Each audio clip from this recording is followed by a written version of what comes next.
Kisah berikut ini merupakan tentang betapa mustajabnya doa kedua orang tua. Pemuda tersebut bukannya tinggal di dalam kapal selam karena teknologi kapal selam yang canggih, hingga bisa bertahan di bawah ribuan kaki di dasar laut dan belum ada pada zaman itu. Dalam sebuah riwayat yang sangat menarik dan menginspirasi kita semua, cerita tersebut adalah tentang seorang anak yang berbakti pada kedua orang tua, terutama ibu. Dikisahkan dalam kitab Irsyadul Ibad, halaman 155 hingga 156. Pernah suatu ketika Nabi Sulaiman mendapatkan perintah dari Allah Subhanahu wa Ta'ala untuk pergi ke tepi laut, di sana akan menemukan suatu hal yang luar biasa. Setelah mendengar perintah tersebut, Nabi Sulaiman bergegas berangkat menuju pantai beserta rombongannya yang terdiri dari golongan manusia dan jin. Sesampainya di pantai, Nabi Sulaiman melihat ke kanan dan ke kiri, mencari tahu apa yang terjadi di sekitarnya. Teringat perintah Allah Subhanahu wa Ta'ala bahwasanya ia akan menemukan suatu hal yang luar biasa. Beliau pun terus mencari tahu, memalingkan kepalanya ke kanan dan ke kiri. Namun, apa yang beliau lakukan belum bisa menjawab rasa penasaran yang ada dalam pikirannya. Kemudian, Nabi Sulaiman menyuruh anak buahnya dari kalangan jin untuk menyelam ke dasar laut. Menyelamlah ke dalam laut, lalu katakan kepadaku apa yang kamu lihat di dalam sana. Minta Nabi Sulaiman kepada jin Ifrit. Lalu jin Ifrit pun menyelam ke dasar laut mencari tahu apa yang terjadi di dalamnya. Beberapa waktu kemudian, jin Ifrit muncul ke dasar laut dan menghadap kepada Nabi Sulaiman. Wahai Nabi Allah, sesungguhnya saya sudah menyelam ke dalam laut yang sangat dalam. Saya mencari tahu apa yang terjadi ke sana dan kemari, namun saya tidak menemukan apapun di dalam sana. Ucap jin Ifrit memberi informasi kepada Nabi Sulaiman. Lalu beliau masih penasaran dan tidak begitu mempercayai apa yang dikatakan oleh jin Ifrit. Kemudian Nabi Sulaiman menyuruh jin Ifrit yang lain untuk menyelam ke dalam laut. Tolong, lihat apa yang ada di dasar laut, hal yang luar biasa. Lalu datanglah kepadaku serta beritahu apa yang sebenarnya terjadi. Pinta Nabi Sulaiman kepada jin Ifrit yang lain untuk yang kedua kalinya. Menyelamlah jin Ifrit dan selang beberapa waktu, jin Ifrit pun muncul dan menghadap kepada Nabi Sulaiman. Apa yang dikatakan jin Ifrit ini sama seperti perkataan jin Ifrit yang pertama tadi. Hasilnya nihil. Mereka tidak menemukan apapun yang luar biasa sebagaimana yang disebutkan oleh Nabi Sulaiman. Karena masih belum puas dengan apa yang dikatakan jin Ifrit, Nabi Sulaiman memerintahkan Asyif Bakiyah dari kalangan manusia untuk berdoa kepada Allah Subhanahu wa Ta'ala agar memberitahu apa yang terjadi di dalam laut. Asyif Bakiyah adalah menteri Nabi Sulaiman yang disebut di dalam Al-Quran pada surat An-Naml ayat 40. Dia juga seorang waliullah yang doanya diijabah oleh Allah Subhanahu wa Ta'ala. Beritahu kepadaku apa yang terjadi di dalam laut sana. Pinta Nabi Sulaiman kepada Asyif Bakiyah. Orang alim tersebut pun berdoa kepada Allah untuk menunjukkan apa yang terjadi.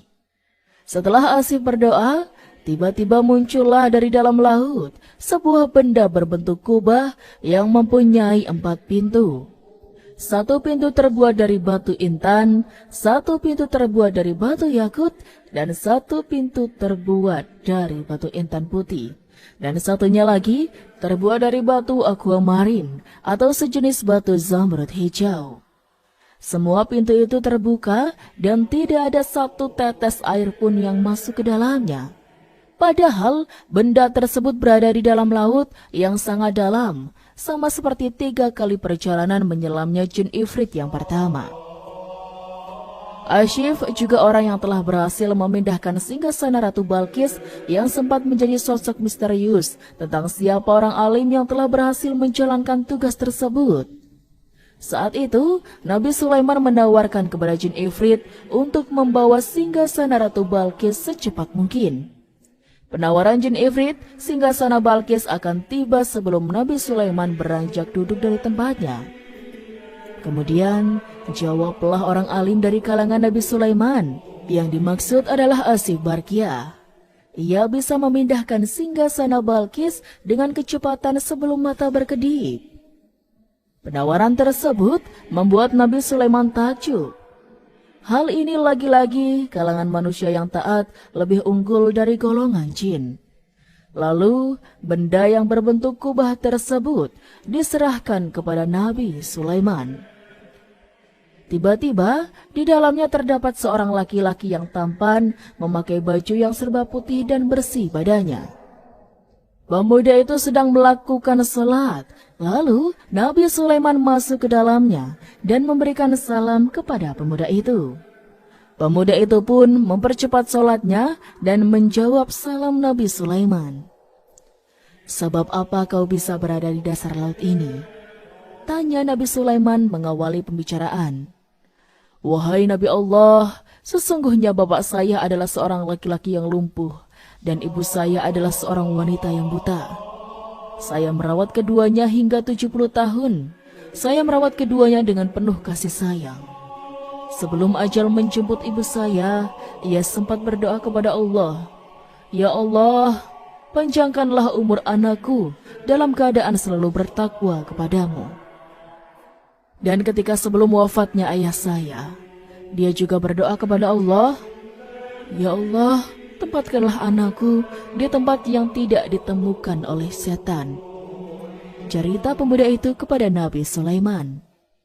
Mendengar penjelasan anak itu, jelas sudah bahwa doa kedua orang tua tanpa hijab kepada anak-anaknya, yang mana kedua jin Ifrit yang sudah menyelam ke dasar laut tidak dapat menemukan keberadaan pemuda itu. Dikarenakan kedua jin Ifrit, anak buah Nabi Sulaiman, berasal dari kalangan jin atau setan. Sejenak keduanya pun terdiam. "Setelah saya memakamkan kedua orang tua saya berjalan-jalan ke tepi pantai untuk menghilangkan kesedihan saya. Lalu saya melihat kubah yang bercahaya. Kubah tersebut sangat indah. Saya masuk ke dalamnya untuk melihat keindahan kubah tersebut. Lalu datanglah malaikat dari beberapa malaikat, dan malaikat tadi membawa kubah tersebut ke dalam laut, sedangkan saya berada di dalamnya." Ucap pemuda itu melanjutkan ceritanya. "Pada zaman siapa kamu mendatangi pantai?" tanya Nabi Sulaiman penuh penasaran. "Pada zaman Nabi Ibrahim," jawab pemuda itu. Sejenak, Nabi Sulaiman terdiam, mengingat kembali sejarah. Begitu terkejutnya Nabi Sulaiman ketika mengetahui bahwa jarak zamannya dengan zaman Nabi Ibrahim itu adalah 2400 tahun. Begitu panjang umur pemuda tersebut, dan yang anehnya lagi, tidak dijumpai satu helai rambutnya yang beruban. "Lalu, bagaimana kamu bisa mendapatkan makan dan minum?" tanya Nabi Sulaiman lagi, yang semakin ingin tahu tentang keadaan pemuda itu.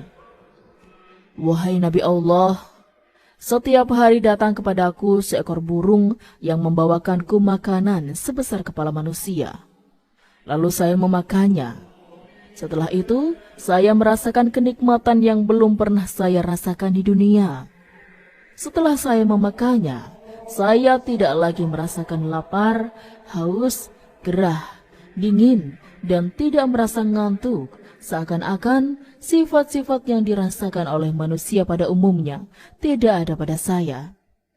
Serta saya juga tidak merasakan kesepian," jawab pemuda itu kepada Nabi Sulaiman. "Maukah kamu ikut denganku di kerajaanku, atau kamu ingin kembali kepada tempatmu?" Nabi Sulaiman memberikan penawaran kepada pemuda itu. "Wahai Nabi Allah, tolong kembalikan aku ke tempat semula," minta pemuda itu kepada Nabi Sulaiman.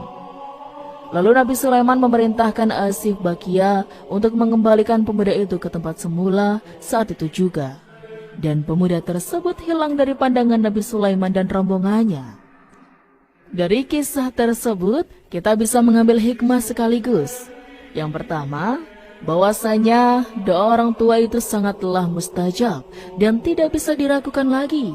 Karena kedua orang tua, terlebih doa ibu itu merupakan sosok paling keramat bagi sang anak.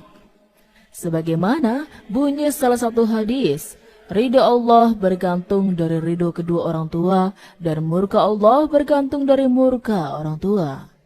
Hadis riwayat Tirmizi, Hakim, dan Ibnu Hibban. Bahkan Allah Subhanahu wa Ta'ala telah memerintahkan kita untuk berbakti kepada orang tua langsung lewat firman Allah Subhanahu wa Ta'ala di dalam Al-Quran. Dalam surat An-Nisa ayat 36 ini dijelaskan tentang perintah Allah Subhanahu wa Ta'ala agar seorang anak melakukan perbuatan baik kepada kedua orang tuanya pula. Karena Allah Subhanahu wa Ta'ala tidak menyukai manusia yang sombong dan membanggakan dirinya sendiri. Perintah satu ini sangat jelas dari Allah Subhanahu wa Ta'ala. Bahkan Rasulullah SAW menjelaskan bahwa berbakti kepada orang tua sama seperti jihad, serta merupakan amalan yang tidak pernah putus. Subhanallah, semoga kita termasuk orang-orang yang beriman dan berbakti kepada kedua orang tua kita. Amin amin ya rabbal alamin.